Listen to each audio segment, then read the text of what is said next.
Now, here's something that I think about all the time because, I don't know, we're all wired differently. And for those of you who are into the Enneagram, any Enneagram fans in the house? Yes, okay. Only a certain number of you raised your hand. Others of you are with fives. I'm a five. So the fives are like, why did he ask us to raise our hand? I need more information. So anyway, I'm a five on the Enneagram, which means I think I try to understand everything, and I constantly feel stupid. My whole life I have felt stupid. It's true. And in school, so our family, Sandra and I watch This Is Us. That's kind of like our show. And This Is Us fans, yeah. And yes, so same people who were fives. It's amazing right here. Anyway, we might be related. Anyway, so when I watch This Is Us, this is my thing. I say to Sandra, and she knows it's coming. She just rolls her eyes. I say, this program makes me feel so stupid. And it makes me feel stupid because I can't figure out how they did it. And I just want to figure everything out. So for me, when it comes to God, and maybe you can relate to this, there's something in me, like I'm sure there's something in all of us that's like, if God would just do something spectacular one time that I saw, then maybe I would have bigger faith or more faith, or I would understand better. And I think, as I think about this all the time, I think God is so present, and I think God is so apparent that we miss God. And again, we want God to do something spectacular to prove that he is. And I wonder, if God thinks, okay, like what?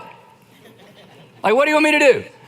Like, create a rock large enough for you to live on and fine tune everything about it and everything around it so it sustains life and stands in stark contrast to all the other floating rocks in the universe. What if I do that? Oh, I already did that. And we're like, no, do something really amazing. Okay, how about this? How about a 576 megapixel camera? How about I give you 2 of them and put them on the front of your head? And how about I connect them to a 3,000 gigahertz computer with enough memory for you to pass knowledge down generation after generation after generation? I already did that too. How about this little trick? While the speaker is speaking, and before he can finish this sentence, 50,000 cells in your body are going to die and be replaced by new ones before we can even finish the sentence. And we're like, yeah, and it does all that with no conscious effort on your part. In fact, this is really confusing, and I don't even know if this makes sense. This is just where my head goes. Our brains are way smarter than our minds. I mean, stuff's going on in your body all the time you don't even know about that. It just goes on. And all of that's true. And what is our response? No. We want you to do something like truly spectacular.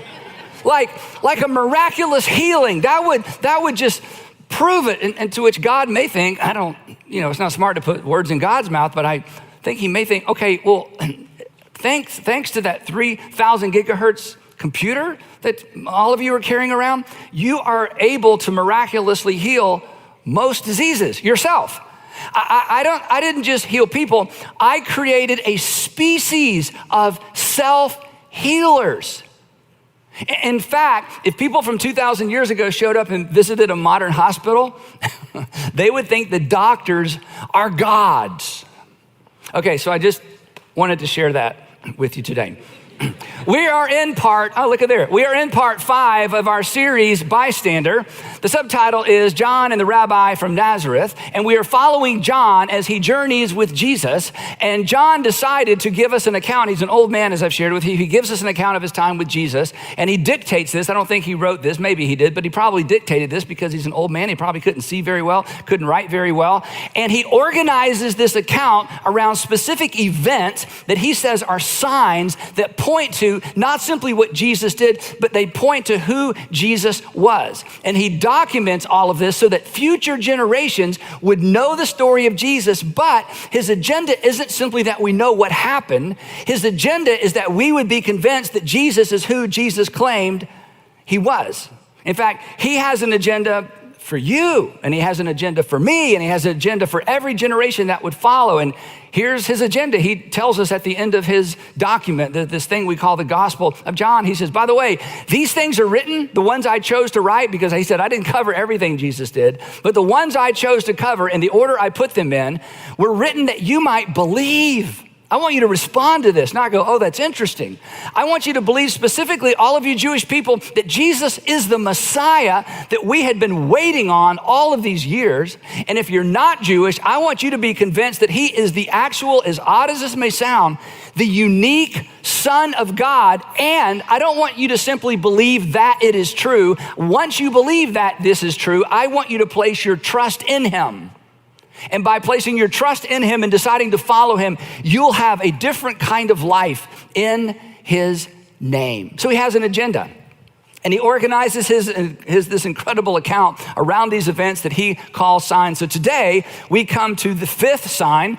The way some people count these, it might be the sixth sign, but I'm going to call it the fifth sign. And he, again, outlines this and gives us this in such a way that we might follow along this little piece of narrative and come to the conclusion, wow, John, you're right. Jesus is who Jesus claimed to be. Now, if you had a paper Bible, an actual physical Bible, your grandparents had these. Anyway, if you had a physical Bible, you would see a heading, something like this, healing of a blind man, in this part of your physical paper Bible. So let me catch you up with where we are in the series, and then we'll jump into this narrative. Jesus travels throughout his ministry, up and down, north and south, south and north, from Judea to Galilee, back to Judea to Galilee to Judea. In Judea, he's usually in danger because this is where Jerusalem is and the temple leaders, and they're a little bit put out by John the Baptist and then by Jesus because they contradict or seem to contradict so much of what they believed, and they're stirring up the people, and they don't want the people stirred up because if the people get stirred up, Rome gets stirred up, and if Rome gets stirred up, there's just trouble. So Jesus will go to Jerusalem and dabble and kind of stir things up, then he'll go back to Galilee, take a breather, teach, and then come back. So in this particular part of Jesus' journey, he's back in the vicinity of Jerusalem, the city of Jerusalem. John is with him, and John says, here's what happened. He could say, but as he says as he went along, or Jesus went along, he saw a man blind from birth. And his disciples, John being one of these followers, asked him, Rabbi, and I'm sure they whispered this, Rabbi, you see the gentleman over there begging? Yeah, he's there all the time. We're curious, who sinned?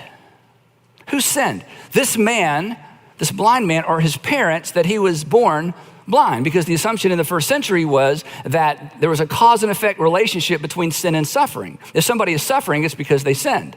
So in some sense, they were getting what they deserved, which obviously had an interesting relationship with the compassion shown to people who were suffering, if you believe they were suffering for some past sin. But the way they thought about it, a pregnant woman could go into a pagan temple and her son or daughter, once they were born, would suffer because of their mom's disobedience to God by going into a pagan temple. So they had all this mystery and all this superstition. Now, we know that sometimes our behavior results in suffering, right? And we also know that sometimes we suffer because of other people's behavior. But when that's the case, it's usually obvious. And when it's not obvious, as Jesus is about to point out, there is no connection. So Jesus shifts their paradigm in what he says next. He says the answer to that question is that him or his parents, the answer is neither. Neither this man nor his parents sinned, said Jesus. You're thinking completely wrong about all this. And then he says something that may create a new category for you, and you may think is insensitive for me to say, but I promise I would not say this if I was not quoting Jesus. I'm not that insensitive. He says, but this happened, this being this man being born blind. But this happened so that...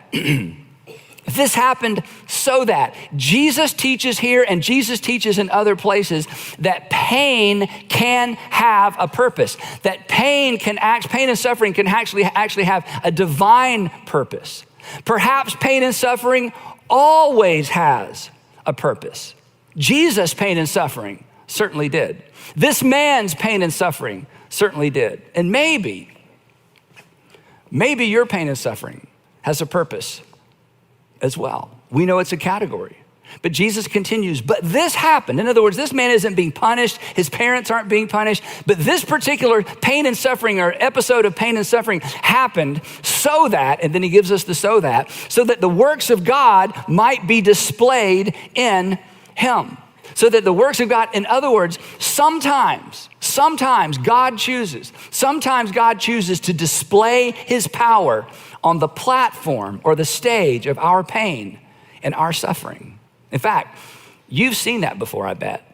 You've seen someone whose pain and suffering, their response to their pain and suffering was so extraordinary, it caused your faith to get bigger.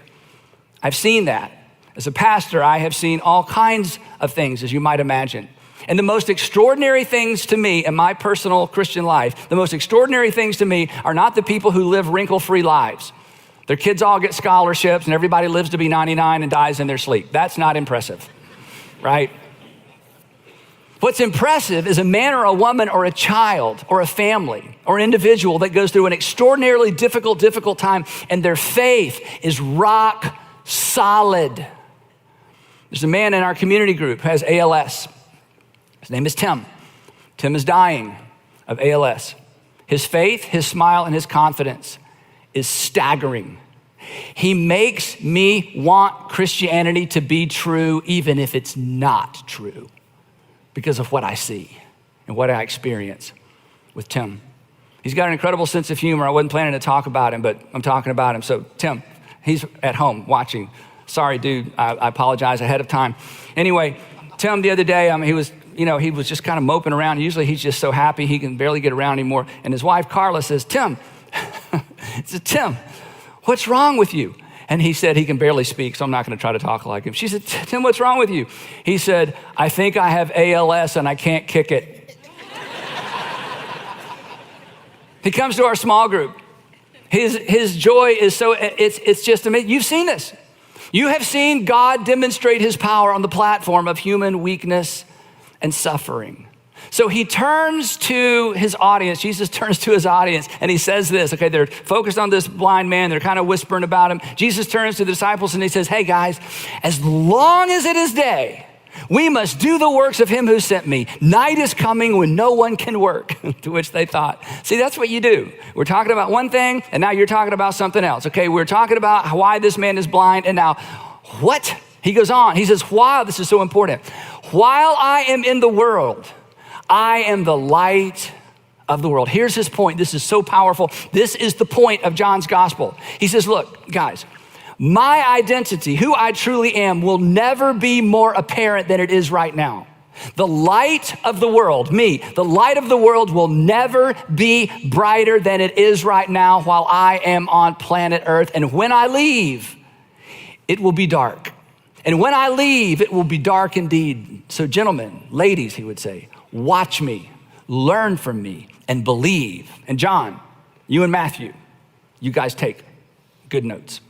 I don't know if he would have said that or not. After saying this, and they're like, okay, are we back to the guy that was blind? After saying this, Jesus does the strangest thing. He spits on the ground, and before they could say, hey, we don't do that here close to the temple, he made some mud with the saliva, and he put it on the man's eyes. Now, I wish we had more details, but we don't.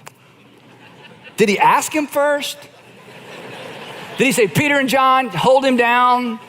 I don't think so, but this is just odd, and we don't have any more details. So Jesus makes mud with his saliva, and just puts it on the guy's eyes, And then he says something to him that we've heard him tell other people.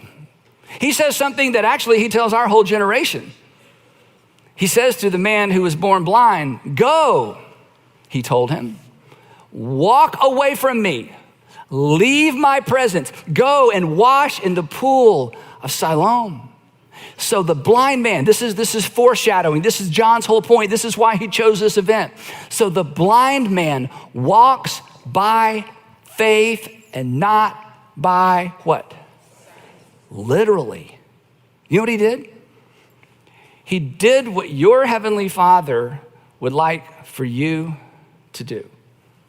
He chose to trust someone he could not see based on rumors about that person. At the end of John's gospel, we're going to talk about this when we get there. I just got to rush ahead. He says this. He said, we talked about it a little bit. He said, hey, blessed are you guys because you saw this stuff, but I'm telling you, double blessed are those who believe and have not seen. So the man went, he went to the pool of Siloam. He did what Jesus said and he washed his eyes and suddenly he could see. And where did he go? He went home. He went home and his neighbors and those who knew all about this guy's neighbors and those who had formerly seen him begging asked, wait a minute, Isn't this the same man who used to sit and beg in the same place every single day, every single week, every single year? Some claimed that he was, but others said, no, that can't be him. He just looks like that guy. But he himself insisted, no, it's me. I'm the guy that used to sit there begging all that time. And I know I look a little bit different because now I can see and I'm walking differently and my stick's gone and my friends are gone. And of course they asked the question anybody would ask, how? How were your eyes open, they asked. And he replied, here's what happened. The man they called Jesus, we've heard of this man. We've heard rumors. Some of you said you've seen him. The man they called Jesus made some mud and put it on my eyes. I guess he didn't know how he made the mud. Maybe it's better not to know. He made some mud and put it on my eyes, and he told me to go to Siloam and wash. And I did what he asked me to do, even though it made absolutely no sense. There it is again. I did what he asked me to do, and I washed, and then I could see. And of course, they're curious. And where is this man? They asked him, and he said, I don't know. I didn't see which way he went. Sherlock, right? I shouldn't put words in the mouth of someone that Jesus healed. So this is what he actually said. He said, I don't know. So they did what they were supposed to do based on the old covenant or the relationship between God and the nation of Israel. When someone was miraculously healed, or it seemed like somebody was going to be able to come back into society after being healed of a disease, you were to take them to the religious leaders. They were to present themselves to the religious leaders. So they take him to the Pharisees. So they brought him to the Pharisees, the man who had been blind, and then the music, the soundtrack changes. Now the day, he's done it again. Now, the day on which Jesus made the mud and opened the man's eyes was the Sabbath. When will he learn? According to the tradition of the elders, according to the oral, not the written Torah, you weren't allowed to do certain things on the Sabbath, obviously. And one of the things you couldn't do was mix. You couldn't knead, K-N-E-A-D. And because he took spit and mud and he mixed and kneaded, he broke the Sabbath. And you weren't supposed to heal or do medicine on the Sabbath either unless it was to save a life. So he's in big trouble. Therefore, the Pharisees, when they found out what happened, they asked him how he had received his sight. And he said, well, he put mud on my eyes. And the man replied, and I washed. And now he's probably violated the Sabbath as well. And now I see. And some of the Pharisees said, this man, talking about Jesus, is not from God. Okay, how do you know that? Well, it's obvious. For he does not keep the Sabbath. Well, technically, he didn't keep their version of the Sabbath. Technically, he didn't really break any of God's written law. But what happened was, and let's not be too judgmental, Jesus didn't fit in their God box.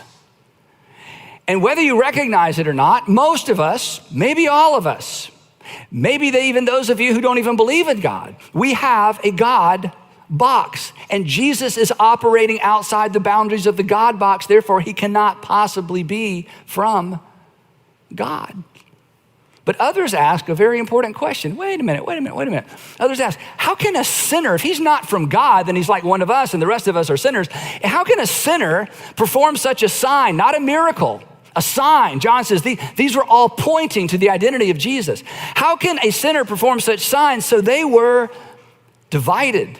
Then they turned again to the man who's standing there and to the blind man. They say, what do you have to say about him? Is he a sinner or isn't he a sinner? He's the one who opened your eyes. And the man replied, I don't know. He's a prophet. Now, some of the Pharisees still did not even believe that he had been blind and that he'd received his sight. They think he's making this whole thing up until they sent for the man's parents. And so they bring in the man's parents. The man's parents are afraid because when you get called in by the Pharisees on the Sabbath, you've probably done something wrong. Is this your son? They ask his parents. Is this the one you say was born blind? How is it that he can now see? And they said, well, we know this. We know he's our son, the parents answered, and we know he was born blind, but how he can now see and who opened his eyes, we don't know. Ask him. He's old enough to tell you himself. He's old enough to stand in court. He's old enough to testify for himself. His parents said this. Check this out. His parents said this because they were afraid of the Jewish leaders who had, and here's where some of us are, who had already decided, who had already made up their minds. There was not room in their theology, there was not room in their worldview for what they were seeing, for what they were experiencing, for what was happening right before their very eyes. They had already decided that anyone who acknowledged that Jesus was the Messiah would be put out of the synagogue, ostracized from the community. The word we might use is excommunicated from Judaism.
From first century Judaism, temple Judaism.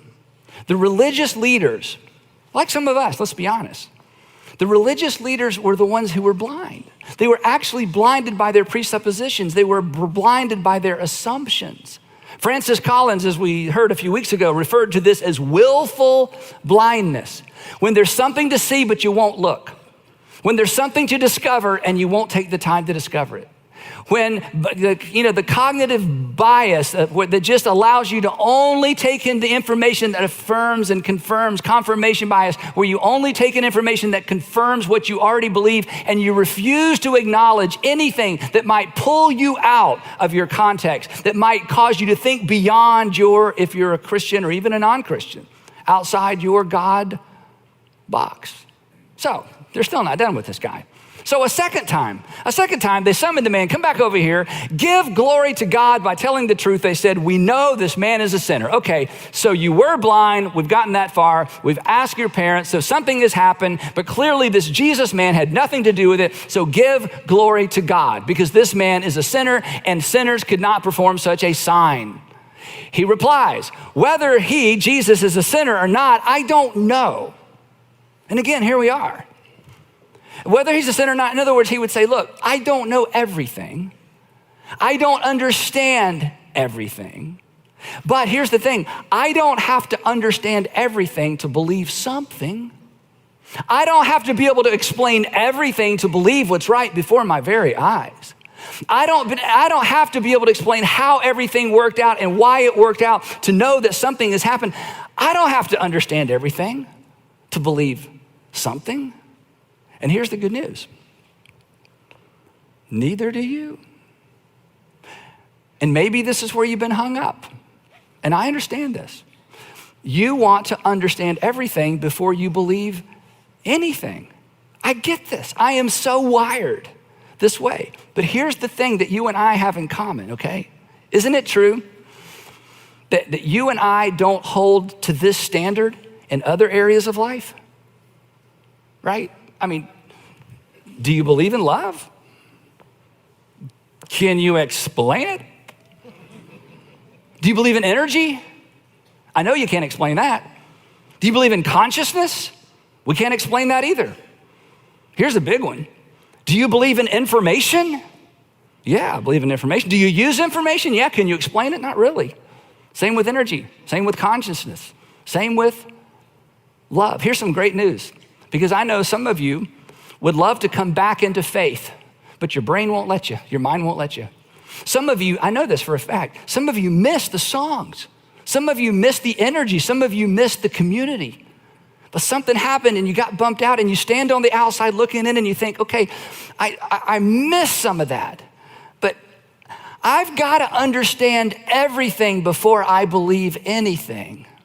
And you don't hold yourself to that standard in any other arena of your life. And your heavenly Father, who's way bigger than your God box, says, let's just take a baby step and believe something. And perhaps along the way, you'll understand more. The story continues. this young man, he's getting bold now. He's kind of fed up with this whole thing. He replied, "Whether he is a sinner or not, I don't know. But there is one thing I do know." And I love this next line. This may be my favorite line in the whole Bible that wasn't uttered by a prophet or uttered by Jesus. He says, here's the one thing I know. Okay, let's just start with what I do know. I can't answer all your questions. I don't know if he's a sinner. Don't ask me any theological questions. Here's what I know.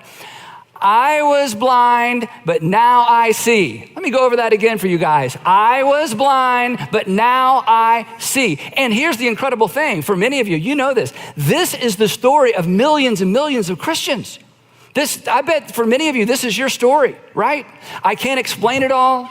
I don't understand it all. All I know is this. There was a season in my life when I was at the end of myself. There was a season in my life when I had hit a wall. There was a season in my life when I was controlled by an addiction. There was a season in my life that I was so lonely, I was suicidal. There was a season of my life where I had come to the end and I had no place else to go. And I cried out to God, or I asked God, or I got on my knees, and I can't explain it. I can't show you any verses to substantiate this. All I can tell you is this: something happened. And for some of you, it happened instantly. And for some of you, it happened gradually. But something happened, and you were blind. And now you can see. You've never been the same. And when people hear your story, you acknowledge there are some gaps. And yeah, I'm not sure how this lines up with that. I'm just telling you. I would not go back to where I was for anything, and only by the grace of a living, personal God who has invited me to call him Father, am I where I am today. All I know is this: I was blind, now I can see. Then they ask him, they're still not done. Then they ask him, okay, so what did he do to you? How did he open your eyes? They want more reasons not to believe. And now this guy is done. He answered, I have told you already, and you did not listen. Why do you want to hear it again? And then he gets right up in their face. Do you want to become his disciples too? He's done. They hurled insults at him and said, you are this fellow's disciple. We are disciples of Moses. We know for certain that God spoke to Moses, but as for this fellow, we don't even know where he comes from. And now this guy, he's just all up in their face. The man answered, now, that is truly remarkable. I mean, me being healed today, that's remarkable. But here's something more remarkable than that. You don't know where he comes from, yet he opened my eyes. Isn't it obvious where he comes from? Isn't it right before your eyes? How much more evidence do you need to know that he came from God? Somebody who's not from God could not open the eyes of a man born blind. He continues, if this man were not from God, he could do nothing like this.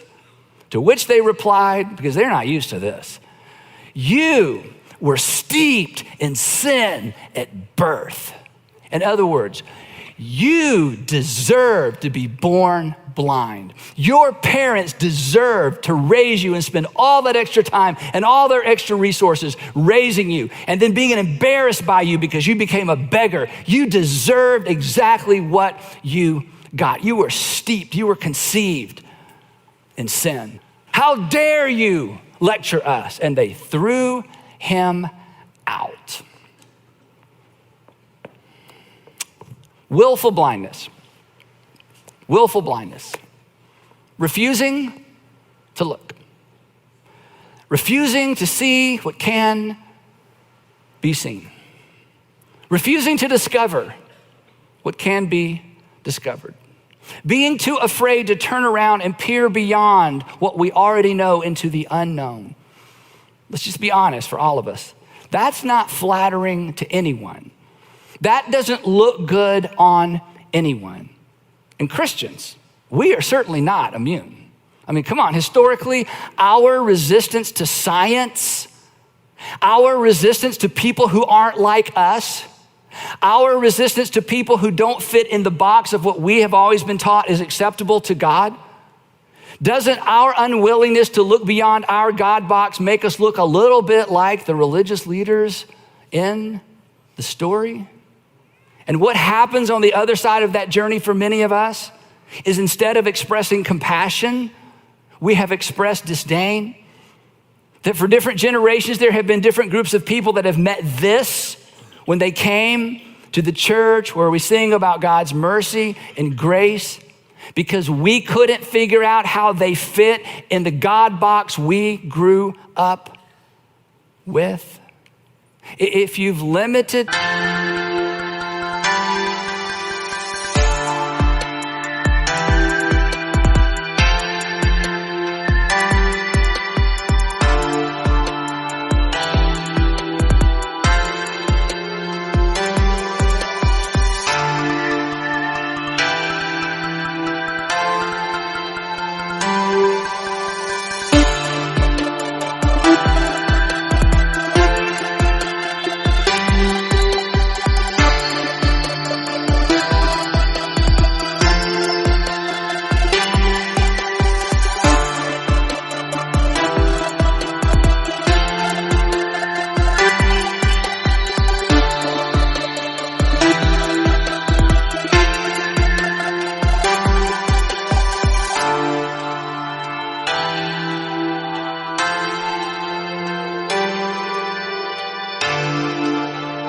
God to the God of the box, if you've limited God to the God of the box, you run the risk of leaving outside the context of your spirituality many, many, many people that God loves. And not only this, here's the worst thing.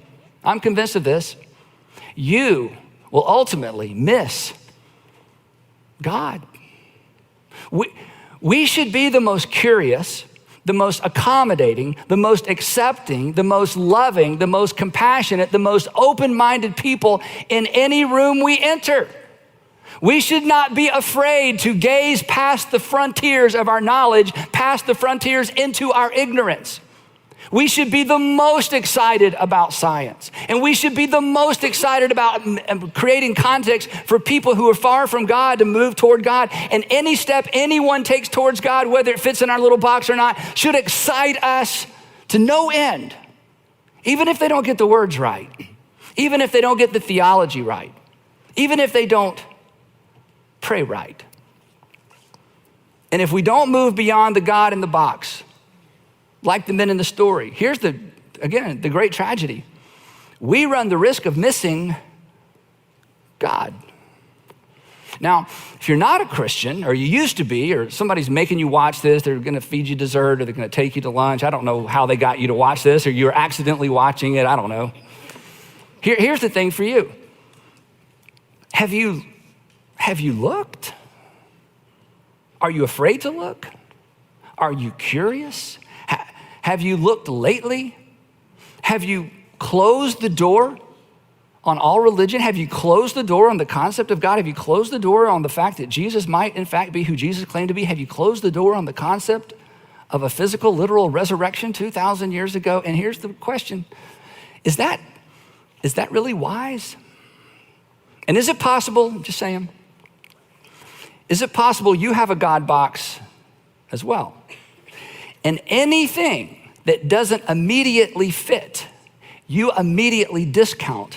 And perhaps that's why you walked away from faith long ago, or maybe even recently. In fact, it's even stranger than that. Maybe the God you quit believing in is the same God that some of us Christians try to keep in a box. And you had the courage to look beyond the box and lost faith. And many Christians are afraid to look beyond the box because they're afraid they'll lose faith. And the truth is, God is a whole lot bigger than our little itty bitty box. In fact, perhaps God is bigger than you thought he was. And perhaps, this is the kicker, perhaps God is bigger than you were taught he was. Because I think we would agree with this. It's okay to be wrong. It's okay to be wrong about something. We're all wrong about a lot of things. I mean, every 10 years you look back and go, ooh, that's embarrassing, right? I mean, you look at what you wore and you look at what you thought, and both of them are embarrassing. Fortunately, there are no pictures of our misconceptions about things, right? 20 years ago, oh my goodness, I can't believe I thought that and believed that, right? 100 years from now, we're all gonna be proven wrong about most things, right? You think about the things your parents taught you or believed, it's like my parents. Hey, one day, I mean, it just goes on. I mean, It's okay to be wrong. And it's okay not to know because we're all learning and we're all curious, we're all figuring things out. But could we all agree on this? It is not okay not to look if there is something to be seen. And John's entire message throughout his gospel is simply this: there is something you should see.